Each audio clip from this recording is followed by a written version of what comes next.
So recently I was watching Fight Pass, they just have 24/7 live fights that you can watch at any time. And I saw Derrick Lewis versus Alexander Volkov. And that made me think, Derrick Lewis did beat this guy. And it actually made me think again, and even more, that wait, let me look at Derrick Lewis' resume real quick.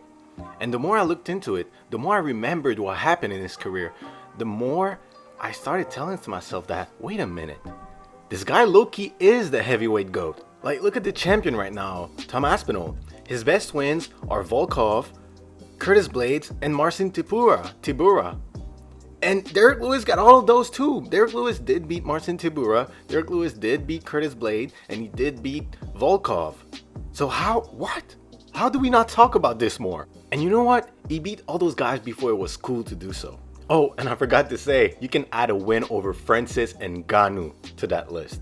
Derrick Lewis genuinely has one of the, not one of, the best resume in the heavyweight rankings right now. Look at the rankings from 1 to 15. There's not one heavyweight with better ranked wins than him. And don't hate on the Francis and Ngannou fight. Please don't hate on this fight, because it happened and it's a win on paper for him. And out of the two, Francis was the one who never wanted to engage, because Derrick definitely did a little bit more, because that's why he won the fight. So I think it's time to put some respect on his name, and not just as an entertaining fighter and as a fan favorite, but as a legitimate heavyweight GOAT contender. Alright? Because all of his wins right now, like Curtis Blades, the guy he knocked out cold, just fought for the title. Volkov fights in a title eliminator in I think it's a month. Oh, I think it got pushed back. So yeah, maybe in December, Volkov is gonna fight for a title eliminator. And all those guys that he beat are still at the top. Francis Ngannou is about to fight for the belt in PFL. And Tybura climbed up the rankings. Now I know he racked up quite a few losses, some more embarrassing than others. But hey, who doesn't stumble on a path to greatness? Like Dustin Poirier would say, you fall so you can rise up again. And like Michael Chandler would say, I'll see you at the top. And that's perfectly the philosophy that Derrick Lewis embodies. And most of the times that he lost, it was just to give a chance to a newcomer, a new contender, to the chance to fight for the belt, or the chance to, make a name for himself. Because at that point, when you have the success that Derrick Lewis has, when you beat the names that Derrick Lewis has beat, nothing fulfills you anymore in this sport. So why not give a chance to Cyril Gane to go fight for the belt? Why not give a chance to Pavlovich to go fight for the belt? Why not give a chance to Tuivasa to become a contender?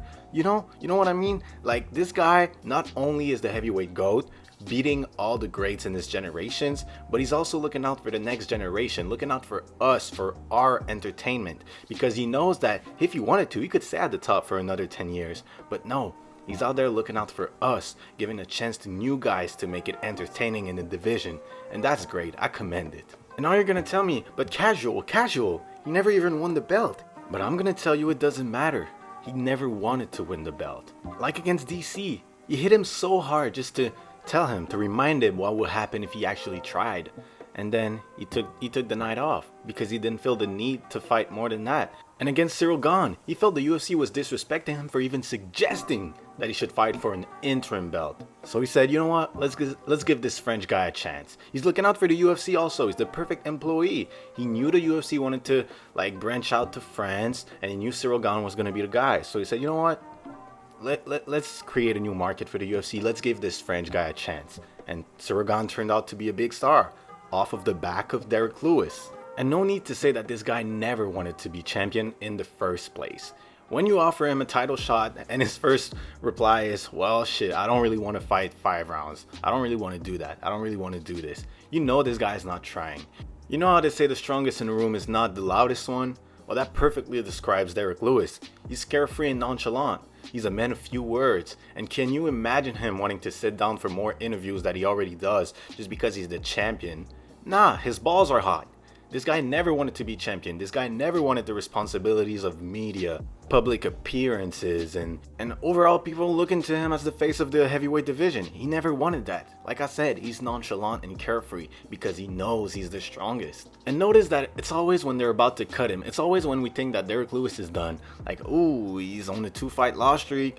I think 1 or 2 more in the UFC is gonna cut him. Then he just goes on a random ass win streak. It's always when he's about to get cut. It's always when it's starting to not look too good for him. I'm saying this guy is playing us all like fools. This guy definitely knows what he's doing. he's about to get cut, and then goes out there against a ranked fighter in Diego de Lima and just mauls him. This guy knows what he's doing. He's playing us all like fools. He's the heavyweight GOAT. And don't tell me, please don't tell me you didn't see him take a dive against Tuivasa. Please tell me you saw this. Because everybody knows he didn't really get knocked out by Tuivasa. He saw a lot of himself in Tuivasa. He looked at Tuivasa as the next coming of him. So he said, yeah, you know what? I'm feeling generous today. He's already getting paid. He probably doesn't have a win and show money on his contract anymore. When you're Derrick Lewis, you just have the show money. You don't have to win to get money anymore when you're that big of a star. So he just looked at Tuivasa and said, you know what, kid? I see a lot of myself in you. And he gave him the free win, because before that it wasn't looking too good for Tuivasa. And like I said, you want to stay out the spotlight. If he starts winning too much, and if he starts, I don't know, being too impressive, they're gonna put him back in the title conversation, and that goes against everything that he wants. Like I just told you, he doesn't want to do media, he doesn't want to do interviews and be the face of the division. He just wants to get paid, make his little money, and stay out the way. This guy never wanted to be champion. Just look at his interview after the Volkov fight when they told him that he was gonna be fighting for the belt. He literally said he didn't want to. He literally said he didn't want to. I'm telling you, this guy is not trying because he knows he's the GOAT. He knows. And once in a while, he reminds us all of his greatness by knocking out guys that are going to be fighting for the belt. Just look, how do you think Derrick Lewis goes to sleep at night knowing that all the guys that he knocked out are still at the top of the division? This guy must be on his TV watching Volkov fight Cyril Gane, watching Curtis Blade fight Aspinall for the belt, and just thinking to himself, I beat all those guys. I beat them. So, you know, that's all I had to say today. Went on a bit of a rant, but I just think we need to appreciate Derrick Lewis more, and we need to start putting him in the GOAT conversation because the names on his resume are unmatched. And there's quite a few fighters in the UFC just like that at face value, you don't necessarily put their name in the conversation, but when you dig a little bit more, you start recognizing their greatness. So I might do another one for other fighters, but you guys let me know what you think. You guys could even give me suggestions for other fighters that I could talk about, and appreciate you guys. Thank you.